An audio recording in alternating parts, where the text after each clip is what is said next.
Good evening everyone, how are you? Welcome to filler form. सभी का स्वागत है फिलर फॉर्म पर। कैसे हैं आप सभी? ऑडियो वीडियो क्लियर है? एक बार मुझे कंफर्म कर दीजिए please.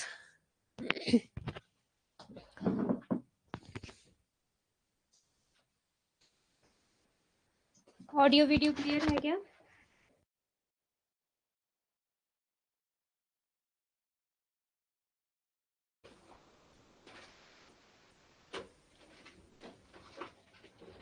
Suruchi Kumari ji, good evening. Good evening ji. Aarti Devi, Tarun, okay, good evening.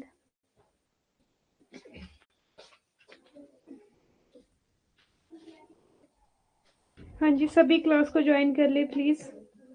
I am Priyanka और मैं आपको पढ़ाती हूँ पेपर 1। आपकी क्लास होती है वेडनेसडे टू सैटरडे, 4 डेज आपकी क्लास होती है।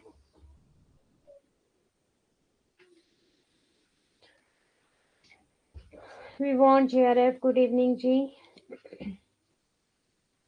हाँ जी, किसी का कोई डाउट है तो प्लीज एक बार पूछ लीजिए। कोई भी डाउट है अगर आपका, फिर हम क्लास को स्टार्ट करेंगे। और आज आप लोगों के लिए खुशखबरी है कि आज हम करने वाले हैं प्रीवियस ईयर क्वेश्चन पेपर। ये क्या हो गया?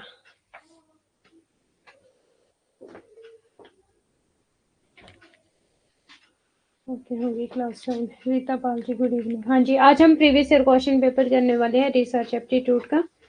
2023 वाले क्वेश्चन पेपर करेंगे। 22 या 23 के हैं, मीन्स मिक्स है 22 और 23 के, ठीक है, डिफरेंट डिफरेंट शिफ्ट के।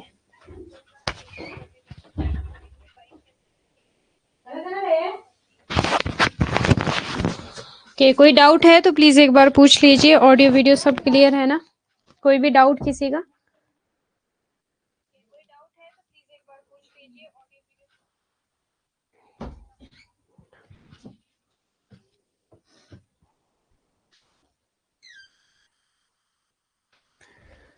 Good evening Aastha ji. ये क्या नेम है? बहुमुआ।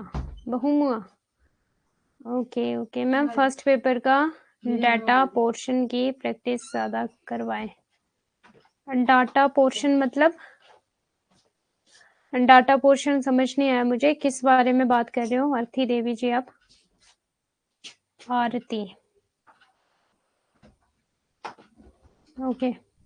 भूमिका, ओके ओके, ठीक है भूमिका जी, ओके।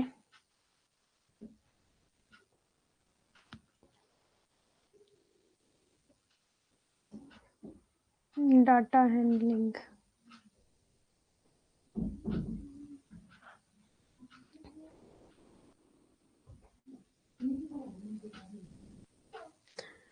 संगीता जी गुड इवनिंग। अनंथी गुड इवनिंग जी, गुड इवनिंग। ओके, सो करें फिर क्लास को स्टार्ट।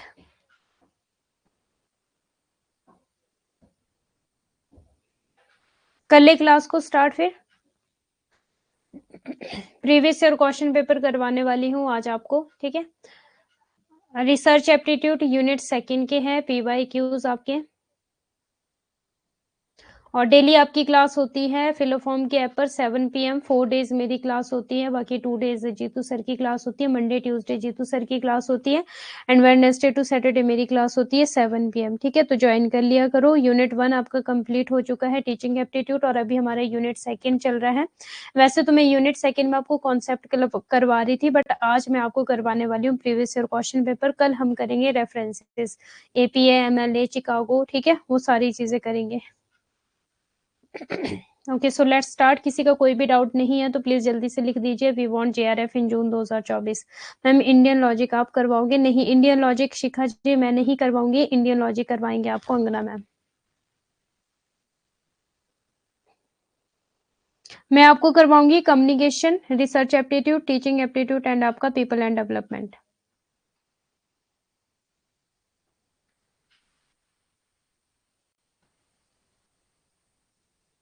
ठीक है। करे class start. We want JRF in June 2024। जल्दी से सभी कमेंट करें प्लीज। सभी ज्वाइन हो चुके हैं क्लास में, अब हम क्लास को स्टार्ट करते हैं। Okay, first question, the ratio level of measurements has, ठीक है, ये अलग है, मेजरमेंट हैज। माप का अनुपात स्तर है और constant and odd number are true 0 point unique applications limited use in physical sciences. Answer करेंगे प्लीज कमेंट बॉक्स में सभी। और ये क्लास में करवाया भी था, विद की पॉइंट करवाया था मैंने, इसका कीवर्ड भी दिया था जब हमने लेवल ऑफ मेजरमेंट किया था, या फिर हम इसको टाइप ऑफ स्केल भी बोलते हैं, जब हमने ये किया था तो वहां पर मैंने आपको बताया था।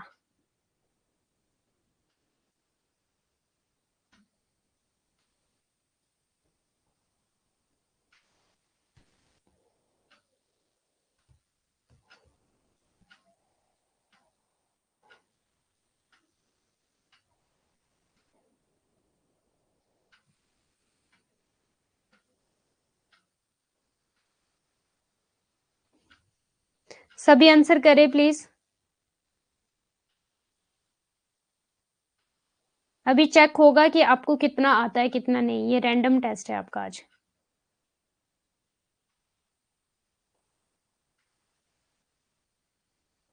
अभी जस्ट स्टार्ट हुई है दिनेश जी क्लास आपकी, फर्स्ट क्वेश्चन है आपकी स्क्रीन पे। आज प्रीवियस ईयर क्वेश्चन पेपर करवा रही हूँ आपको मैं, मीन्स आज कॉन्सेप्ट नहीं करवा रही, प्रीवियस ईयर क्वेश्चन पेपर करवा रही हूँ। 2022 और 23 का सरप्राइज दे दिया मैम ने आज। हाँ जी, रैंडम टेस्ट है आपका। Okay so very good. जिन्होंने सेकंड किया है अ ट्रू 0 पॉइंट, एब्सोल्यूट 0 कहाँ आता था आपका, रेशियो लेवल में, ये की पॉइंट था ना, और ये पी वाई क्यूज है, 2023 का है ये। और डिफरेंट डिफरेंट शिफ्ट में जो क्वेश्चन पूछे गए हैं, जरूरी नहीं है कि अगर मैंने कॉमर्स से, अगर मेरा सेकंड पेपर कॉमर्स का है तो सिर्फ मैं यहाँ पे कॉमर्स वालों का ही लेकर आई हूँ, नहीं। पेपर वन यहाँ पे 82 शिफ्ट जो है आपकी पेपर वन की, डिफरेंट डिफरेंट शिफ्ट से यहाँ पे क्वेश्चन लेकर आई हूँ, ठीक है। हाँ जी, 0 को, ठीक है, ट्रू 0 पॉइंट। और कुछ ही ने राइट आंसर किए, बाकी ऑलमोस्ट का गलत था। कोई 3 बोल रहा है, कोई डी बोल रहा है। Limited use in physical science, ये कहाँ पढ़ा था। यूनिक एप्लीकेशंस, ये कहाँ पढ़ा था जी हमने, ये तो ऐसा कुछ था ही नहीं।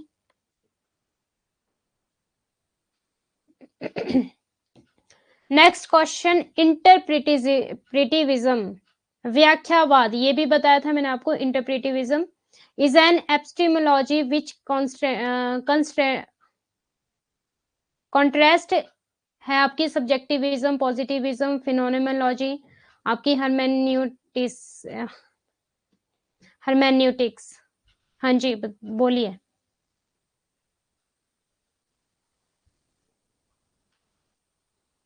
इंटरप्रिटिविज्म is an epistemology which contrasts, ये भी करवाया हुआ है क्लास में, जब मैंने आपको पॉजिटिविस्ट एंड आपको post positivism and post positivism करवाया था, उस टाइम मैंने आपको 2-3 चीजें करवाई थी, अगर याद होगा किसी को। व्याख्यावाद, हिंदी वालों को की पॉइंट था कि व्याख्यावाद, और इंग्लिश वालों के लिए था इंटरप्रिटिविज्म।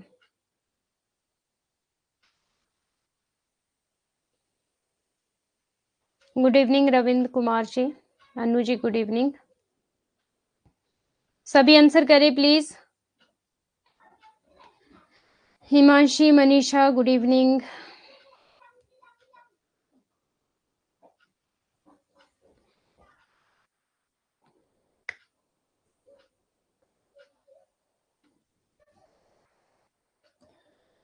पॉजिटिविज्म, यहाँ पे क्या होता था कि एज इट इज डिस्क्राइब किया जाता है, या फिर जो साइंस है उसको सही मान लिया जाता है, कोई भी खुद के व्यू पॉइंट नहीं दिए जाते, ठीक है।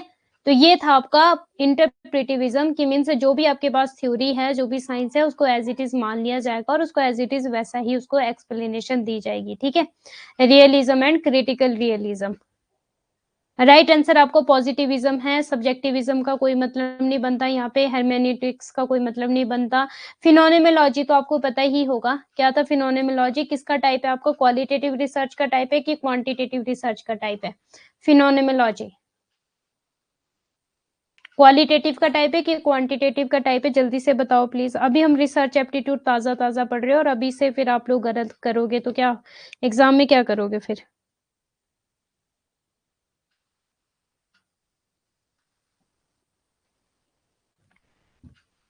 हाँ जी बोलिए।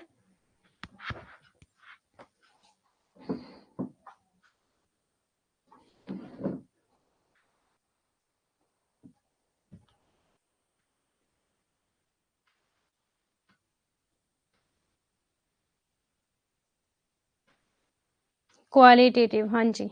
सो राइट आंसर है आपका पॉजिटिविज्म। व्याख्यावाद, ये हिंदी वालों के लिए की पॉइंट था, व्याख्या करना, ठीक है, और इंग्लिश वालों के लिए इंटरप्रिटिविज्म, ये करवाया था मैंने क्लास में भी, अगर याद होगा आप लोगों को तो। Next question, when a research problem is related to heterogeneous population the most suitable sampling method is. जब आपकी पॉपुलेशन जो है वो हेट्रोजीनियस है, the most suitable sampling, cluster sampling, stratified, convenient and आपकी लॉटरी मेथड। अब जो ये लॉटरी मेथड है ये सिंपल रैंडम सैम्पलिंग है, ठीक है।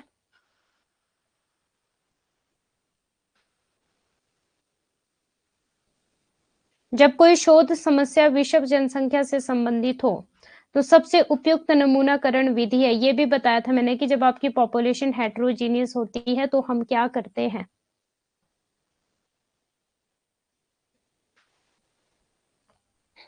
चुनने वाली मेडिकल जांच, स्तरकृत प्रतिचयन, सुविधाजनक नमूनाकरण, लॉटरी विधि।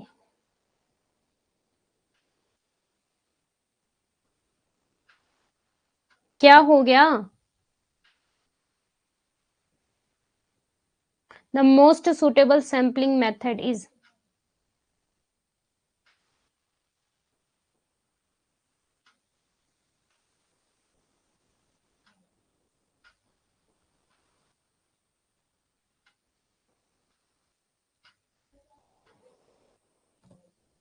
स्ट्रैटिफाइड सैम्पलिंग होती है जब जो पॉपुलेशन होती है वो हेट्रोजीनियस होती है, उसको हम कन्वर्ट करते हैं होमोजीनियस में, उससे हम ग्रुप बनाते हैं, बट जो आपकी पॉपुलेशन होती है वो एक्चुअल में होती तो हेट्रोजीनियस है, ठीक है।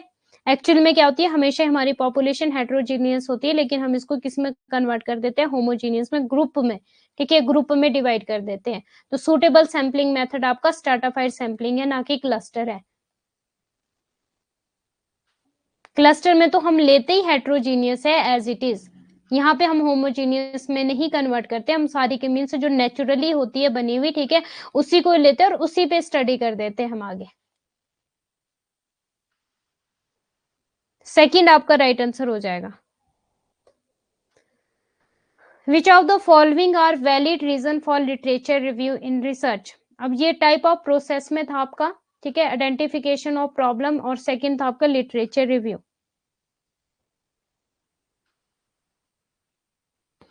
ऑलमोस्ट सबके गलत आंसर आ रहे हैं इसलिए बोलती हूँ प्रीवियस ईयर क्वेश्चन पेपर लगाया करो।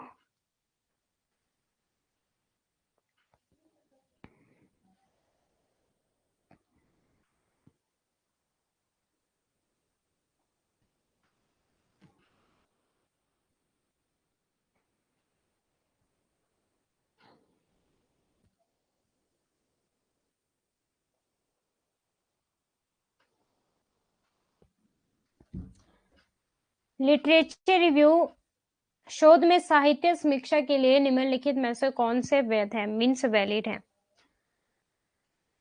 It demonstrate the scholar lines of the thesis writer, it फिल्स the minimum page requirement for a thesis, it gives a correct context to the scope of the work proposed in the thesis, it shows the present status of knowledge in the field of research so that the significance of the proposed research question is clear।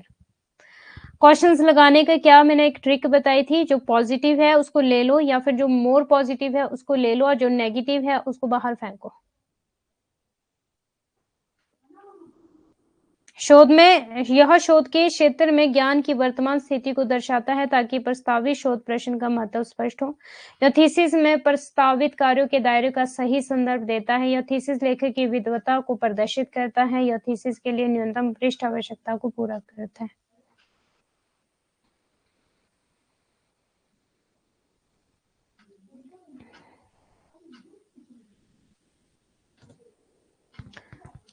जिन्होंने ए और B किया है answer उनका सही है। देखो ये कहीं ना कहीं negative, minimum, only, always, only, minimum, always, ठीक है, ये कहीं ना कहीं हमारे कौन सा रोल प्ले करते हैं, नेगेटिव रोल प्ले करते हैं।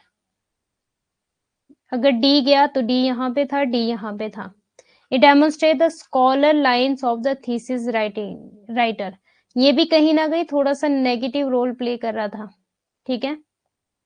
सी गया और ऑटोमेटिकली आपका राइट आंसर आ जाना था। ए एंड बी आपका ये दोनों ही मोर पॉजिटिव है, स्ट्रांगली पॉजिटिव, ठीक है। Next question, codes of ethics are formulated to regulate the relation of researchers to the people and field they intend to study.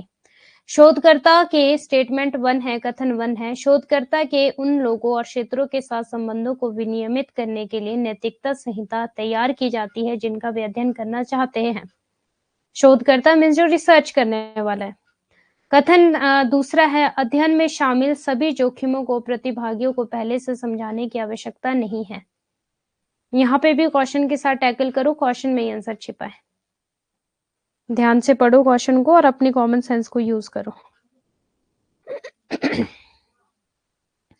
Positive चीजों को, नेगेटिव चीजों को, मोस्ट इनकरेक्ट, मोस्ट करेक्ट चीजों को, ठीक है, या मोस्ट सूटेबल चीजों को बाहर निकालना होता है आपको। इस एग्जाम में, ये एग्जाम यूजीसी नेट का इस तरह का एग्जाम है कि 4 चप्पल है, सेम कलर है, सेम साइज है, ठीक है, छांट लो अपने वाली, मिलता जुलता है, चारों ऑप्शन मिलती जुलती है, ठीक है। सभी आंसर करें प्लीज।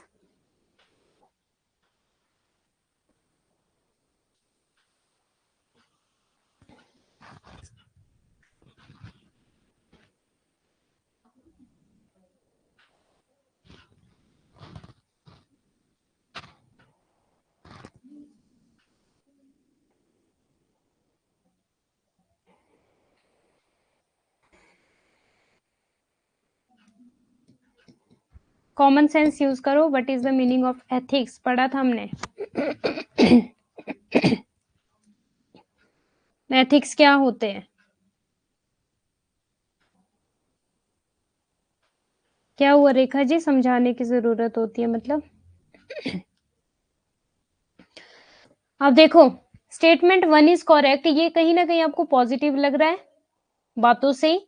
शोधकर्ता के उन लोगों और क्षेत्रों के साथ संबंधों को विनियमित करने के लिए नैतिकता संहिता तैयार की जाती है जिनका वे अध्ययन करना चाहते हैं। हाँ जी, formulate to regulate the relation of researcher to the people and field they intend to study, ठीक है। एथिक्स का होना तो बहुत ज्यादा जरूरी है जब आप रिसर्च कर रहे हो, but all the risk involve in the study need not be explain to the participant in advance. क्या ये सही था? नॉट ओनली, ऑलवेज, ये आपको पता नहीं लग रहा है कि नेगेटिव रोल प्ले कर रहे हैं? Need be explain to the participant. अब मान लो रिस्की है, ठीक है, अंबुजा सीमेंट पे मैं स्टडी कर रही हूँ, ठीक है। अब जहां पे मैं गई, जिस कंपनी में मैं गई, ठीक है, उस पर रिसर्च कर रही हूँ अंबुजा सीमेंट में, अगर मैं सीमेंट को छू लूंगी तो जो मेरे हाथ है ना वो फट जाएंगे, या तो मुझे ग्लव्स से छूना पड़ेगा सीमेंट, ओके। अगर मुझे उसको चेक करना है उसकी क्वालिटी को, ठीक है, अगर हम सीमेंट में हाथ डालते हैं तो हमारे हाथ जो होते हैं वो फटते हैं। क्या किसी को पता है इस बात का? अगर मुझे वो कंपनी, जो कंपनी है अंबुजा सीमेंट की, वो मुझे बताए ही ना कि अगर आप इसको टच करोगे, आप इसको छुओगे तो आपके हाथ फट जाएंगे, इसलिए आप कुछ ग्लव्स यूज कर लो, ठीक है, या फिर आप किसी और तरह से चेक कर लो सीमेंट को, या कुछ भी सपोज मान लो, ठीक है। अगर वो मुझे बताए ना कि हाँ यहाँ पे रिस्क है, तो क्या आपको लगता है कि एथिकली सही है ये बात?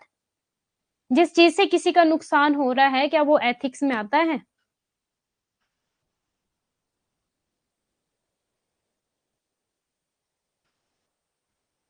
बोथ पेपर का रुचि जी आप बात कर लेना एक बार फिलोफॉर्म की टीम से, ठीक है, कि कितने का मिलेगा आपको 3 मंथ का कोर्स परचेज करने पर, क्योंकि डिस्काउंट भी मिलते हैं, कूपन कोड भी यूज होते हैं, तो आप मेरा कूपन कोड यूज कर सकते हो, PRIY10, 10% ऑफ मिल जाएगा आपको।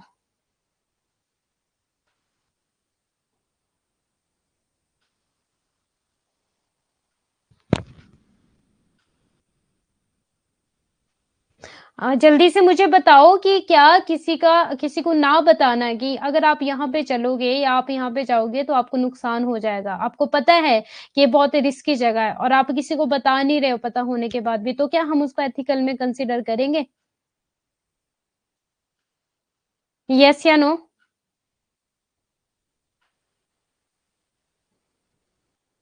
मेरे क्वेश्चन का आंसर दो, यस या नो?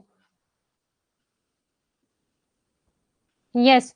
तो फिर कैसे आप बोल सकते हो कि बोथ स्टेटमेंट आर करेक्ट, या फिर कैसे आप बोल सकते हो both statement are incorrect? Right answer statement 1 is correct but statement 2 is incorrect. Okay जी। हाँ जी। हिंदी में इतना प्यारा दिया हुआ था, retrospective studies are related to social issue, language development, political event, biographical research. अब ये जो रेट्रोस्पेक्टिव है, ये टर्म मैंने आपको पढ़ाई थी कहीं ना कहीं, क्या किसी को याद है?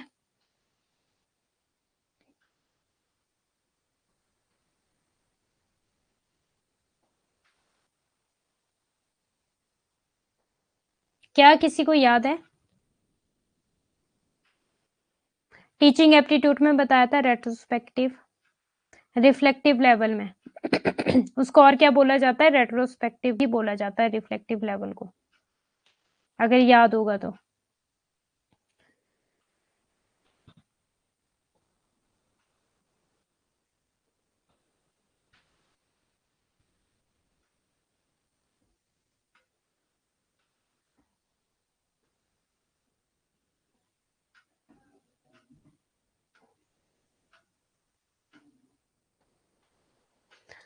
ऑलमोस्ट का गलत है, बायोग्राफिकल रिसर्च हो जाएगा। पॉलिटिकल इवेंट वैसे नेगेटिव है। लैंग्वेज डेवलपमेंट क्या है, मतलब ये language development social issues negative है, ठीक है। Retrospective studies are related to biographical research से हो जाएगा, ठीक है। जीवनी संबंधी अनुसंधान, जब हम रिसर्च करते हैं किसी पर, ठीक है, तो वो क्या हो जाएगा? रेट्रोस्पेक्टिव हो जाएगा। Which of the following factors influence the sample size for a project? Sample size। अच्छा, मेरा जो सैम्पलिंग एरर होता है वो किस वजह से होता है? क्या कोई मुझे बताएगा सैम्पलिंग एरर किस वजह से होता है? इसी से रिलेटेड टर्म है। आपका सही है प्रियंका जी, ओके गुड। जिनका सही है वेरी गुड, जिनका नहीं सही है वो प्लीज आप अच्छे से पढ़ाई करें और प्रीवियस ईयर क्वेश्चन पेपर लगाए सभी। निम्नलिखित में से कौन सा कार्य किसी परियोजना के लिए नमूना आकार को प्रभावित करता है? मुझे बताओ सैम्पलिंग एरर कब होता है? मैंने पढ़ाया है आपको क्लास में ये। पहले मुझे बताओ सैम्पलिंग एरर कब होता है, फिर इस क्वेश्चन का आंसर देना।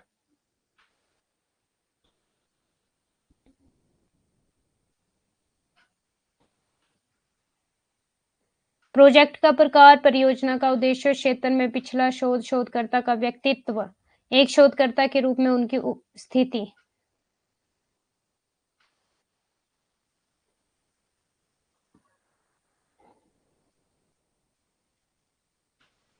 सैम्पलिंग एरर कब होता है और क्यों होता है? When select sample.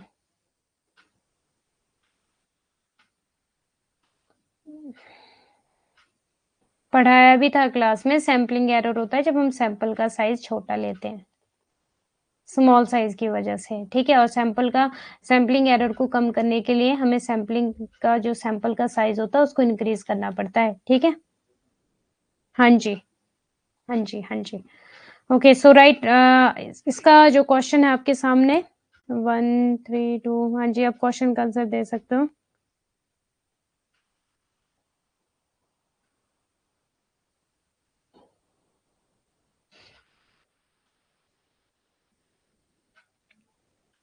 जो पर्पस गलत वाला है ना, या फिर मेथड्स आपने गलत लगा दिए, खासकर मेथड्स आपने गलत लगा दिए, वो नॉन रैंडम सैम्पलिंग हो जाएगा। क्वेश्चन नंबर 7 आपकी स्क्रीन में। हाँ जी, कोरोना पे रिसर्च भी हो सकता है इसका उदाहरण, कि कोरोना पे रिसर्च रिसर्च करनी थी आपको इंडिया के लेवल पे, बट आपने सिर्फ इक्के दुक्के लोगों को ही लिया है। ए बी सी आपका राइट आंसर। अब देखो रिसर्चर पर्सनैलिटी, ये आपको लगता है क्या कि ये हमारे एजुकेशन सिस्टम में काम आएगी? किसी की पर्सनैलिटी, नॉलेज काम आएगी, ठीक है। अब पर्सनैलिटी उतनी ज्यादा खास नहीं है जितनी ज्यादा आपकी नॉलेज है, ठीक है। अगर मैं कंपैरिजन करूं, knowledge is greater than personality, ठीक है। नॉलेज काम आएगी, तो डी को यहां से उड़ाया, डी को यहां से उड़ाया, okay. His her standing as a researcher, ये भी कहीं ना कहीं हमारा ठीक नहीं बैठता, ठीक है। तो ई गया राइट आंसर, एबीसी आ जाएगा। Type of project, purpose of project, previous research in the area, okay जी, क्लियर है इतना? गुड, जिनका सही है। Next question, which of the following are the disadvantages of qualitative research? अब क्वांटिटेटिव और क्वालिटेटिव मैं इतनी बार पढ़ा चुकी हूँ कि मुझे खुद भी ये लगता है कि पता नहीं कितनी बार पढ़ा चुकी हूँ मैं क्वालिटेटिव एंड क्वांटिटेटिव रिसर्च। अब तो तुम्हारे सपनों में आना चाहिए ये क्वालिटेटिव और क्वांटिटेटिव।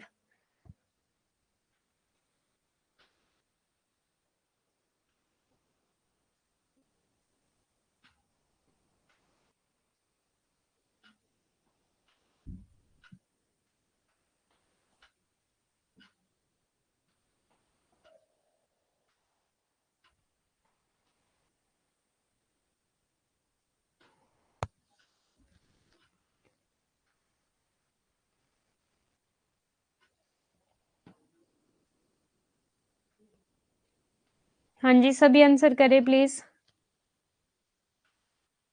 डिसएडवांटेजेस की बात कर रहे हैं।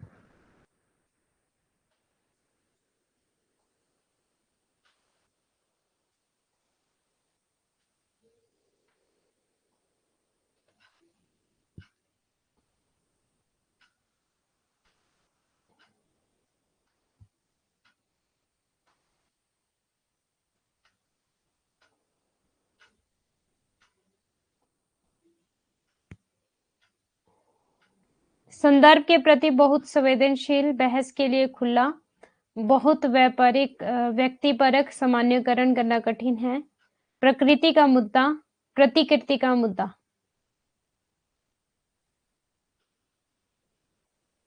दिनेश जी, हिंदी मीडियम है क्या आपका कि इंग्लिश मीडियम है? सी डी ई आपका राइट आंसर हो जाएगा। देखो, ओपन टू डिबेट तो अच्छी बात है ना, कि जब आप बोल सकते हो, बता सकते हो चीजों को, ठीक है, ओपन तो होना ही चाहिए। ऐसा तो नहीं है कि आप बिल्कुल मुंह बंद करके रहोगे, ठीक है। तो क्वालिटेटिव का ये तो फीचर था कि हाँ, ये ओपन एंडेड है, ठीक है, और जो क्वांटिटेटिव है क्लोज एंडेड है। Too sensitive to the context, ये भी कहीं ना कहीं पॉजिटिव है, but too subjective, difficult to generalise, D, ठीक है।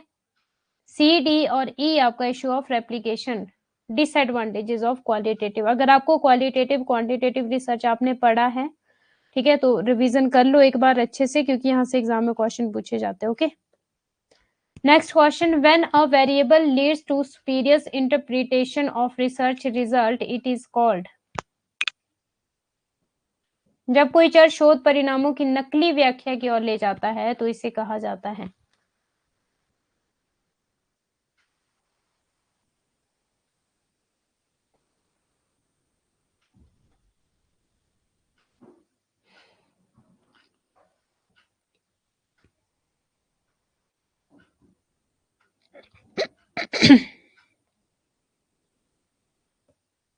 यस, वेरी गुड, इसे कहा जाता है कंफाउंडिंग वेरिएबल।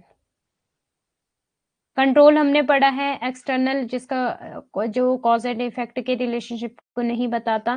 कन्फ्लिक्टिंग वेरिएबल हमने नहीं पढ़ा कुछ भी ऐसा, ठीक है। कंफाउंडिंग हमने पढ़ा है। ओके, जो हमारे रिजल्ट को, रिसर्च के रिजल्ट को चेंज करने की ताकत रखता है, कंफाउंडिंग वेरिएबल। हाँ जी, ये सारा पढ़ाया हुआ है क्लास में। In the context of research methodology, what does the word ontology refers to? ये भी करवाया था।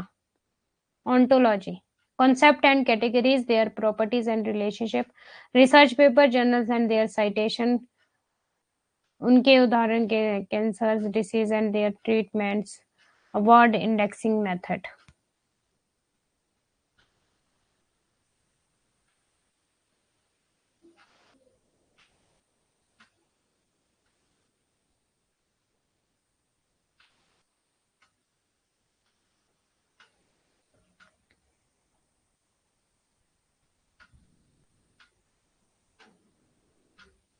कंफाउंडिंग का मतलब ये जो आपके रिजल्ट को, जो रिसर्च का रिजल्ट आना होता है ना, उसको चेंज करने की ताकत रखता है, वो आपका कंफाउंडिंग पढ़ाया भी था क्लास में।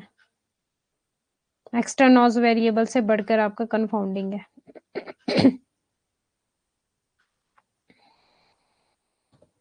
Yes, very good concept and categories, their properties and relationship.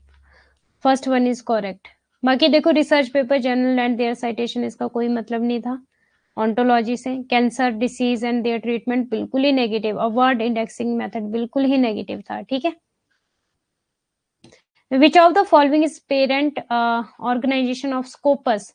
अब ये आपके क्वालिटेटिव और क्वांटिटेटिव कुछ टूल्स है। स्कोपस, ठीक है, SAS और SAAS, ठीक है, ये पूछे जाते हैं एग्जाम में, इनकी फुल फॉर्म पूछी जाती है, और ये पूछे जाते हैं कि क्वालिटेटिव टूल है कि क्वांटिटेटिव टूल है।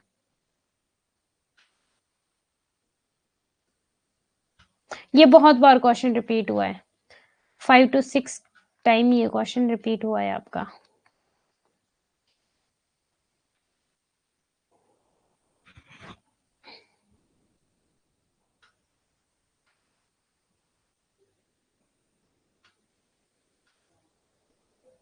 Question number 11,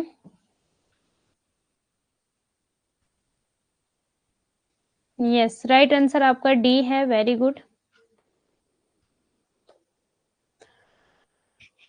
statement 1, in the inductive approach a theory is generated out of research findings. In the deductive approach research is done in relation to the hypothesis drawn from the theory in question. आगमनात्मक दृष्टिकोण में एक सिद्धांत अनुसंधान निष्कर्षों से उत्पन्न होता है। निगमनात्मक दृष्टिकोण में प्रश्न में सिद्धांत से ली गई परिकल्पना के संबंध से शोध किया जाता है।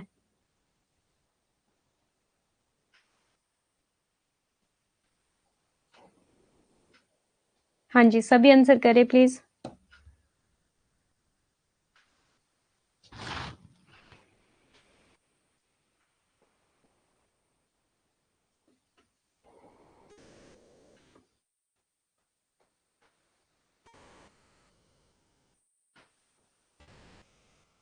राइट आंसर मैम, मेरे को एक क्वेश्चन को समझाओ, क्या बोल रहे हैं? कौन सा क्वेश्चन समझाओ? ये सारे कॉन्सेप्ट तो पढ़ाए हुए क्लास में मैंने, क्या समझाऊं?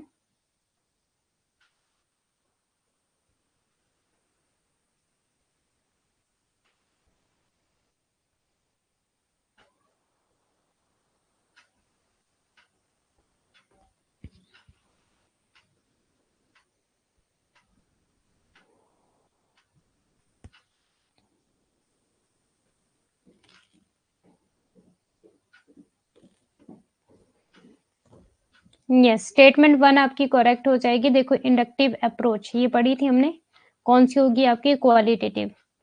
जब हम क्या करते हैं, ठीक है, हमारे पास ऑलरेडी थ्योरी है या फिर नहीं, या तो थ्योरी है तो हम उसमें खोजबीन करना स्टार्ट कर देंगे, ठीक है, अपनी थिंकिंग के थ्रू, तो वो भी हमारा आपका इंडक्टिव हो जाएगा। या फिर हमारे पास कोई भी थ्योरी नहीं है, अभी हम स्टार्टिंग पॉइंट पे मीन्स ऑब्जर्वेशन कर रहे हैं चीजों पे, ठीक है, ऑब्जर्वेशन करते करते करते लास्ट में जाके थ्योरी बनेगी, तो वो क्या हो जाएगा आपका? Generated out of research finding, ठीक है, इंडक्टिव अप्रोच। और डिडक्टिव अप्रोच आपकी हो जाएगी जहां पर हाइपोथेसिस बनाते हैं हम, ठीक है, क्या बनाते हैं? हाइपोथेसिस, और ये मैंने बताया था। और डिडक्टिव में आपका हाइपोथेसिस टेस्टिंग भी होता है, ये की पॉइंट था इसका, और ये मैंने बताया भी था क्लास में आप लोगों को।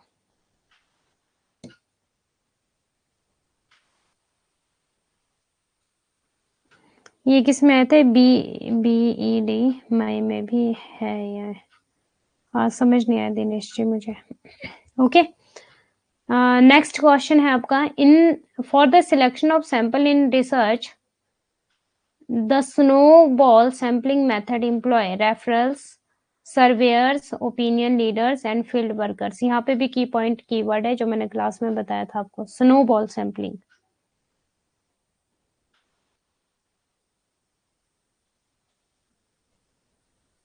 बीएड में भी आया है ये, ओके, बीएड में भी। बीएड में वैसे आपका टीचिंग एप्टीट्यूड से आता है, रिसर्च एप्टीट्यूड से भी आता है क्या?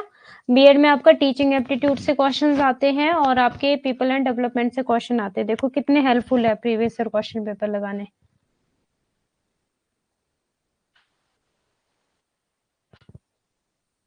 Snowball sampling, question number 13।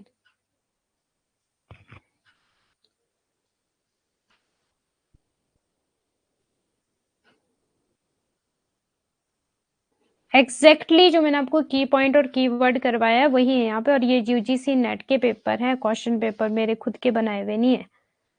या आपको ये लगे कि मैम ने वही की पॉइंट करवाए थे जो मैम ने खुद क्वेश्चन पेपर बनाए, मेरे नहीं है, ये यूजीसी नेट के बनाए हुए हैं।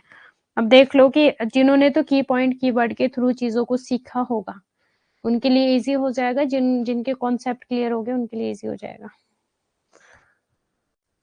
ऑलमोस्ट का गलत है, इक्के दुक्के का सही है। राइट आंसर 4 हो जाएगा। ये रेफरर पढ़ा नहीं था हमने, नेटवर्क, नेटवर्किंग, चेन मार्केटिंग, ये पढ़ा नहीं था, याद है किसी को? स्नो, ठीक है, मैंने बताया था स्नो बॉल सैम्पलिंग से हल्का सा स्नो लिया और आगे आगे बढ़ते बढ़ते कितना बड़ा हो गया।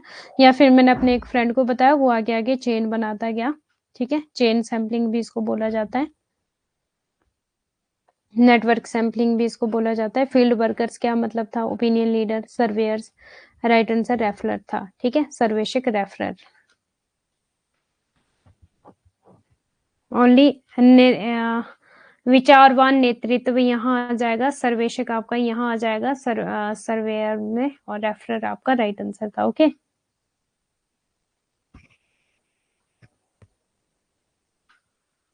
रेफरर बताया तो था आस्था जी, जब हम रेफर करते हैं ना, ठीक है, जैसे मैं आपको बोलती हूँ मेरा कोड यूज करना PRIY10, तो ये क्या हुआ? ये रेफर हुआ कि मैं आपको रेफरेंस दे रही हूँ अपना, कि आप आगे जाके 10 लोगों को बताओ कि प्रियंका मैम का कोड ही यूज करना है। तो वो कौन सी सैम्पलिंग होगी? स्नोबॉल या चेन या नेटवर्किंग सैम्पलिंग। मैंने आपको कोई प्रोग्राम बताया जैसे मार्केटिंग में होता है, ठीक है, या फिर जैसे नेटवर्किंग का बेस्ट एग्जांपल है, नेटवर्किंग में क्या होता है कि मैंने आपको एक प्रोडक्ट बताया, ठीक है, हर्बल्स के लाइक, और मैंने आपको बोला कि आगे जाके आप अपने 10 लोगों को बताओ, चेन बनती है जिसमें।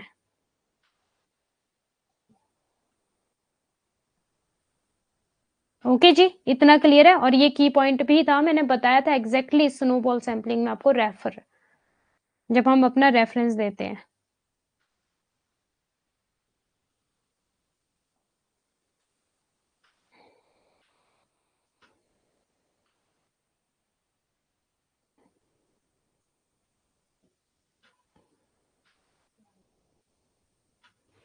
नेक्स्ट क्वेश्चन आपकी स्क्रीन पर N exploratory research on a small scale is called. छोटे पैमाने पर खोजपूर्ण अनुसंधान को कहा जाता है।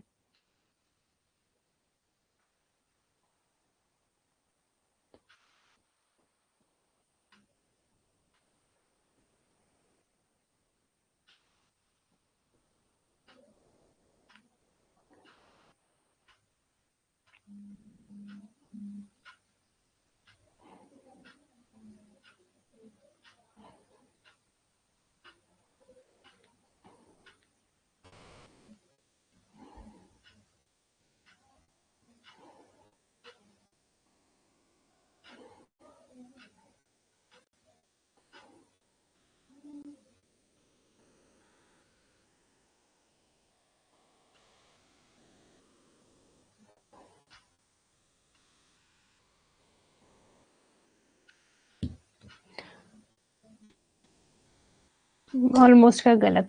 Pilot testing, N exploratory research on a small scale is called, इसको पायलट टेस्टिंग भी बोला जाता है। पायलट का मतलब होता है जो स्टार्टिंग, एक्सप्लोरेटरी क्या होता है?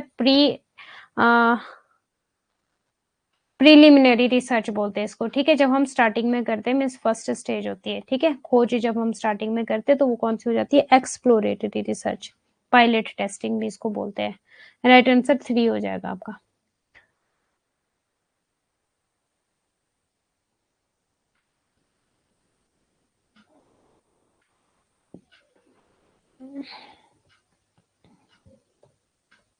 Next question, which of the following are the feature of case study method?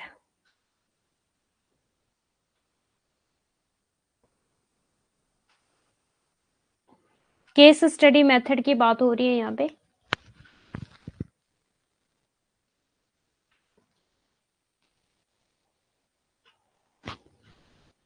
Features,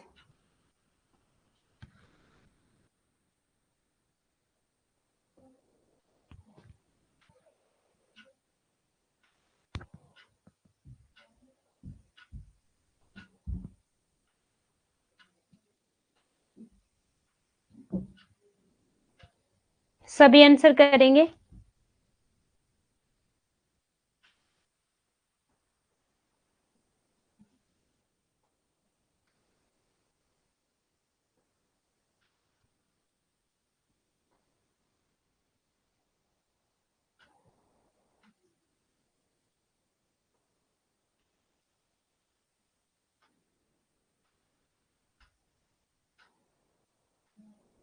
question number 16, B, C and D आपका राइट आंसर हो जाएगा। केस स्टडी आपकी यह विशिष्ट है, यह वर्णनात्मक है, यह अगानात्मक है। ठीक है, डिस्क्रिप्टिव है, इंडक्टिव है, मैकेनिकल का कोई रोल नहीं था यहाँ पे। ठीक है, इट इज मैकेनिकल। ई यहाँ से चला जाता और यह सराहनीय है। तो ये मतलब थोड़ा सा आपको नेगेटिव सा नहीं लग रहा है? क्या मतलब सराहनीय, क्या मतलब बनता है? ये बाइसनेस का नहीं लग रहा थोड़ा सा? क्या सराहना देंगे हम इसको, क्या अप्रिशिएटिव करेंगे हम? ओके, तो पर्टिकुलरिस्टिक है क्योंकि पर्टिकुलर, ये क्या केस स्टडी क्या होता है? Depth knowledge. ठीक है, किसी चीज की डेप्थ स्टडी करना है, किसी नॉलेज की डीप में स्टडी करना, कौन सा हो जाता है आपका? Case study. डीप में जब हम स्टडी करते हैं। Okay, so B C D आपका राइट आंसर हो जाएगा। Second one is right. Okay, next question आपकी स्क्रीन पर, developing research questions means narrowing down and focusing directly on what you want to know. शोध प्रश्न विकसित करने का, वैसे आपके सामने इसका आंसर आ गया है।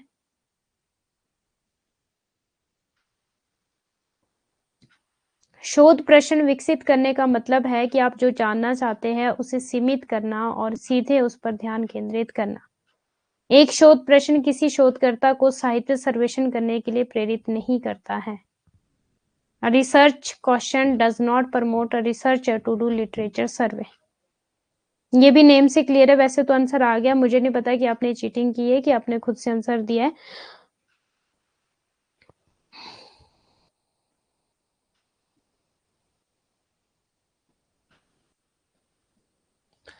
हाँ जी, सो राइट आंसर है आपकी स्क्रीन पर सी। ठीक है, स्टेटमेंट 1 इज ट्रू, ये तो बिल्कुल सही है, बट स्टेटमेंट 2 इज फॉल्स, क्योंकि लिटरेचर रिव्यू, लिटरेचर सर्वे तो हमें करना ही होता है। ठीक है, अगर आपको बेस्ट रिसर्चर बनना है तो आपको लिटरेचर रिव्यू तो करना ही पड़ेगा। क्लियर है? और क्वेश्चन बनते ही क्यों है कि आप एग्जैक्टली जैसे हम पूछते हैं ना, मैं आपसे क्वेश्चन पूछूं तो मैं क्यों क्वेश्चन पूछूंगी कि एग्जैक्टली मुझे पॉइंट पे जाना है। अब देखो, अभी आपके सामने क्वेश्चंस जो मैं लेकर आई हूँ, क्यों लेकर आई हूँ कि जितना भी मैंने अभी तक पढ़ाया है रिसर्च में, जो भी टॉपिक मैंने पढ़ाया है, क्या वो आपको आते हैं?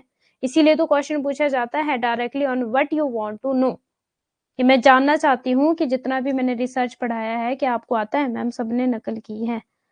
मेरा सही है, आपका तो सही होना ही था, मैंने आंसर देखा नहीं। अच्छा, आपने नहीं देखा आंसर, कोई बात नहीं। अब मुझे ये बताओ कि अभी तक जो हमने रिसर्च एप्टीट्यूड पढ़ा, किस के क्वेश्चन सही है और कितने सही है और कितने के गलत है? किसके मिनिमम सही है, किसके मैक्सिमम सही है, और किसी को नंबर पता है कि हाँ मेरे इतने सही आउट ऑफ? तो बता दो।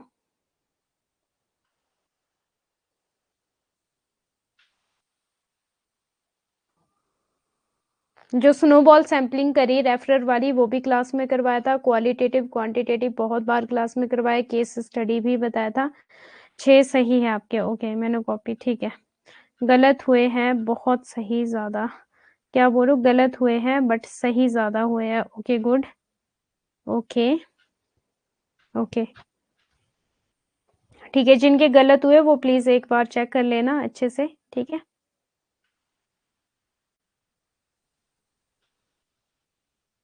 मिनिमम 5 में, मेरे 15 में से 5 गलत हुए।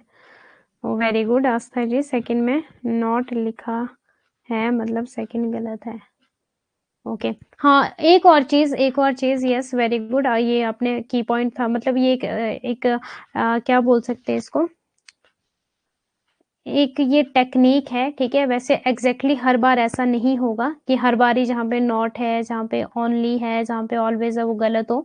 बस ध्यान देना कि जैसे हम कई बार ध्यान नहीं दे पाते ना, नॉट पे ध्यान नहीं दे पाते, ऑलवेज ओनली पे जब हम कई बार ध्यान नहीं दे पाते, तो इन चीजों पे ध्यान देना कि जहाँ पे नॉट लिखा है उस चीज को बिल्कुल ध्यान से पढ़ना, जहाँ पे ओनली लिखा है उसको बिल्कुल ध्यान से पढ़ना, जहाँ पे ऑलवेज लिखा है उसको ध्यान से पढ़ना, जहाँ पे एक्सेप्ट लिखा है उसको भी ध्यान से पढ़ना। ठीक है, अच्छा, प्रियंका जी के सिर्फ 2 गलत हुए। Very good Priyanka ji. Ma'am recorded class भी नहीं देख पा रही हूँ। क्यों संगीता जी, रिकॉर्डेड क्लास क्यों नहीं देख पा रहे हो आप? क्या प्रॉब्लम है, क्या हुआ है? नहीं तो कल वाली बात हो जाएगी। मैम आपको क्या प्रॉब्लम है? हाँ जी, मेरा ऐसे ही गलत हुआ आंसर, नोट नहीं देखा था। हाँ, एग्ज़ाम में भी ये होता है और मैक्सिमम के साथ होता है। ये हमारे माइंड में चीज़ें होती हैं ना, कुछ चीज़ें कि हमें कॉन्सेप्ट तो आता है बट हम क्वेश्चन को ढंग से नहीं पढ़ पाते, इसीलिए क्योंकि मेरे साथ भी ऐसा हुआ था जब मैंने फर्स्ट अटेम्प्ट दिया था। मुझे आंसर आता था और मैंने बिल्कुल सही लगाया था, बस एक गलती थी कि नोट नहीं देखा था।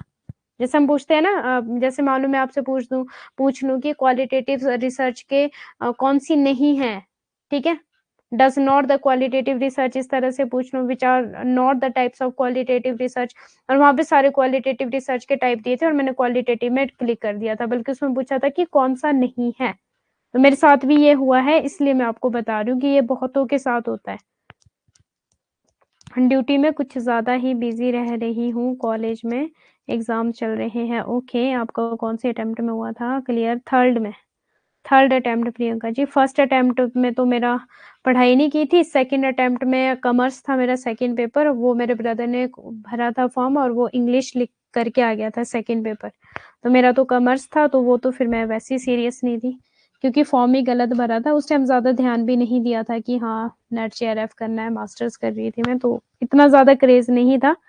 लेकिन बाद में ईगो हर्ट हो गई थी कि करना ही करना है, इसलिए फिर पढ़ाई करनी शुरू कर दी थी। थर्ड अटेम्प्ट में बहुत मेहनत करी।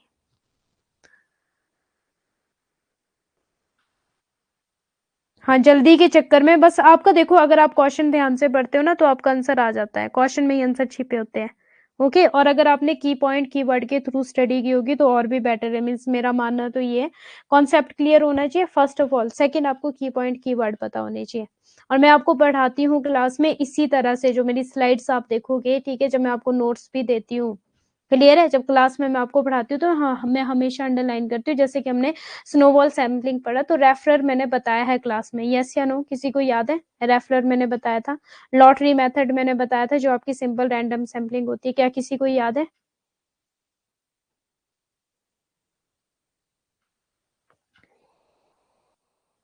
हाँ जी। सो चलिए, फिर आज के लिए इतना ही काफ़ी है, बाकी हम कल कॉन्सेप्ट करेंगे, ठीक है? रिसर्च एप्टीट्यूड के कुछ क्वेश्चन थे, पायलट टेस्टिंग ये कर लेना एक बार, ठीक है? एक्सप्लोरेटरी रिसर्च करवाया सारा का सारा, रेफरर, इंडक्टिव, डिडक्टिव, ठीक है? स्कोपस ये करवाने मुझे आपको अभी, क्वालिटेटिव, क्वांटिटेटिव टूल, ओंटोलॉजी ये करवा दिया था, ठीक है? कंफाउंडिंग वेरिएबल, ये देखो हमारे रिसर्च के रिजल्ट को मैंने क्या बोला था जब मैंने आपको कंफाउंडिंग वेरिएबल्स करवाए थे, ठीक है? Extraneous variable, confounding variables, ठीक है? Independent, dependent variable, control variable, external variable. तो मैंने क्या बोला था, कंफाउंडिंग वेरिएबल जो आपके रिसर्च के रिजल्ट को ही चेंज कर दे, ठीक है? ओके, तो ये सारे के सारे करवाए हुए हैं। सो thank you so much all of you, और आप अपनी नेक्स्ट क्लास को ज्वाइन कर सकते हो, ठीक है? आज थोड़ा सा आपको जल्दी छोड़ रही हूँ। किसी का कोई डाउट है तो प्लीज एक बार पूछ लो, फिर हम क्लास को एंड करते हैं। कोई भी डाउट है तो जल्दी से पूछ लो। ये देखो 0 पॉइंट, ये करवाया था आपको क्लास में, रेशियो लेवल जब मैंने करवाया था, एब्सोल्यूट 0। अगर किसी को याद होगा तो, जो 0 की विशेषता बताएगा।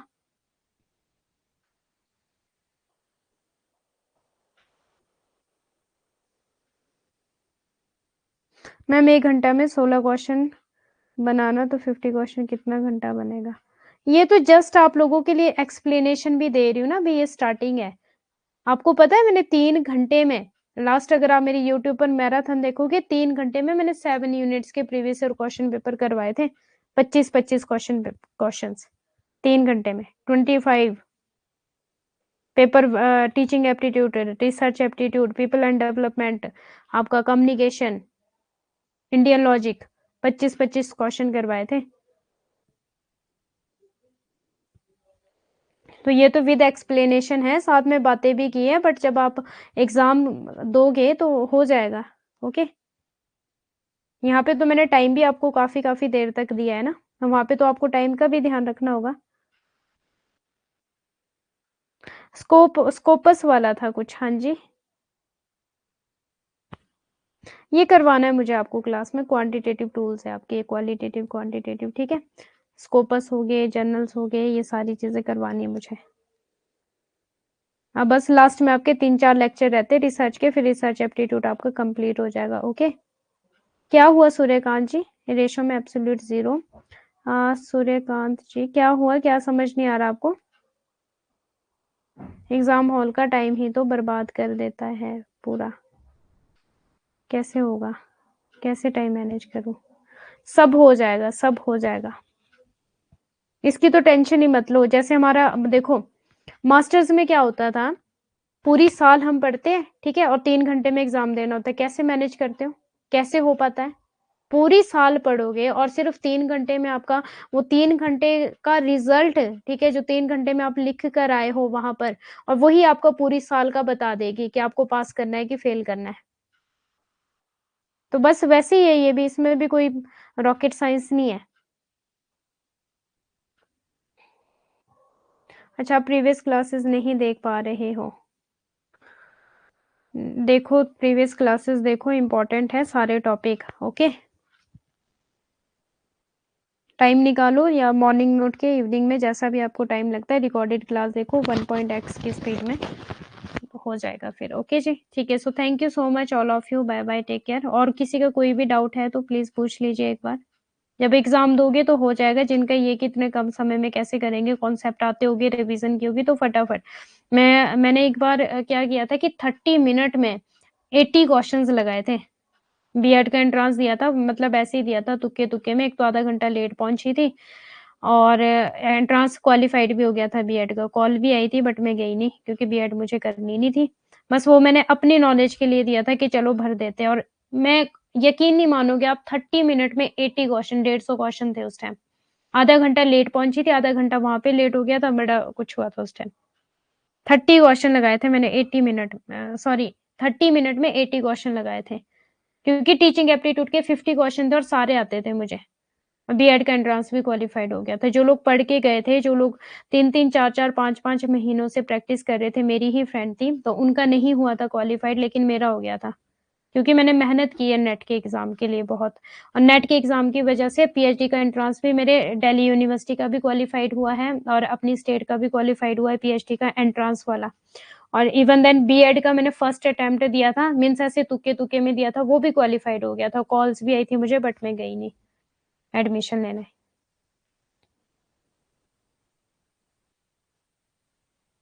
ये तो तभी होगा अगर प्रैक्टिस होगी। Practice makes a man perfect. मैं क्यों बोल रही हूँ कि प्रीवियस ईयर क्वेश्चन पेपर लगाओ, प्रीवियस ईयर क्वेश्चन पेपर लगाओ, क्योंकि आपकी प्रैक्टिस हो जाएगी। अब देखो हमने रेशियो लेवल पढ़ा था, हमने क्या पढ़ा था, रेशियो लेवल, इसका पूरा कॉन्सेप्ट पढ़ा था। बट अगर आप यहाँ पे देखो तो यहाँ पे ऑब्जेक्टिव टाइप पूछा गया है, यहाँ पे सब्जेक्टिव टाइप नहीं पूछा गया है, जो हमने अभी ताजा ताजा पढ़ा है, लेवल्स ऑफ मेजरमेंट।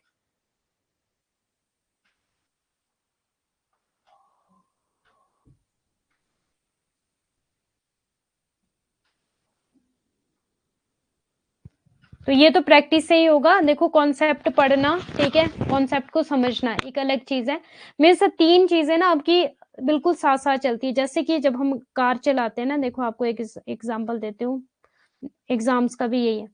हम कार चलाते हैं, हमारी आईज, माइंड और हैंड एंड आपके फिट, ठीक है, पाँव, हाथ, आंखें और माइंड, इन चारों का आपस में कोऑर्डिनेशन होना जरूरी है। ध्यान हटा, दुर्घटना घटी, ऐसा कुछ बोलते हैं ना, एक कहावत है, मेरा ब्रदर बोलता है, ध्यान हटा दुर्घटना घटी, ठीक है। माइंड, माइंड पे आपको बिल्कुल आपको कॉन्शियस होना चाहिए। हैंड, अब मान लो स्टेयरिंग ही ना मैं घुमाऊं तो क्या होगा फिर, चक्के से मीन्स रोड से बाहर चली जाएगी गाड़ी, ठीक है। ब्रेक ही ना दबाऊं, एक्सीलेटर, ब्रेक और क्लच का जो मेल होता है तीनों चीजों का, वही मुझे पता नहीं, मीन्स चारों चीजें जरूरी है। वैसे ही जो भी आपके कॉम्पिटिटिव एग्जाम्स होते हैं, ठीक है, कॉन्सेप्ट क्लियरिटी, निमोनिक बनाना, क्योंकि हजारों हजारों कॉन्सेप्ट होते हैं यहाँ पे, कितना ही याद रख लोगे, ऐसा तो है नहीं कि कंप्यूटर है, और ऐसा कोई भी नहीं होता कि याद रख पाए। जैसे कि आपको पता है कि अभी 10% माइंड चला है ह्यूमन बीइंग का, वैसे इतना ही चलना चाहिए, इससे ज्यादा चलेगा तो मेंटल भी हो जाते हैं। देखो कॉन्सेप्ट, ठीक है, और क्या बोला मैंने, previous year question paper very very important, mnemonic बनाना वेरी वेरी इंपॉर्टेंट। जो मैं आपको की पॉइंट की वर्ड सिखा रही हूँ वो यही है, ट्रू, 0 पॉइंट, एब्सोल्यूट 0, वो यही है। ओके जी। और रिवीजन, कंसिस्टेंसी, डिटर्मिनेशन, ये तो होना ही चाहिए। मीन्स 3-4 चीजें ऐसी है कि आपको ये कोऑर्डिनेट करना ही पड़ेगा, इनका कोऑर्डिनेशन, आपस में इनका संबंध बनाना ही पड़ेगा। कॉन्सेप्ट क्लियर करने पड़ेंगे, निमोनिक बनाने पड़ेंगे, पीवाईक्यूज लगाने पड़ेंगे, कंसिस्टेंसी के साथ, डिटर्मिनेशन के साथ। ओके, तब जाके एग्ज़ाम क्वालिफ़ाइड होंगे। अगर आप सोचते हो सिर्फ़ कॉन्सेप्ट क्लियर करने से हो जाएगा, सिर्फ़ निमोनिक बनाने से हो जाएगा, सिर्फ़ पी वाई क्यू लगाने से हो जाएगा, तो ऐसा नहीं होगा। जैसे कि गाड़ी चलाते सिर्फ़ देखने से हो जाएगा, सिर्फ़ माइंड चलाने से हो जाएगा, सिर्फ़ स्टीयरिंग चलाने से हो जाएगा या फिर सिर्फ़ ब्रेक, क्लच और इसका एक्सीलेटर का पता होना चाहिए तो गाड़ी चल जाएगी, तो वो कभी भी नहीं होगा।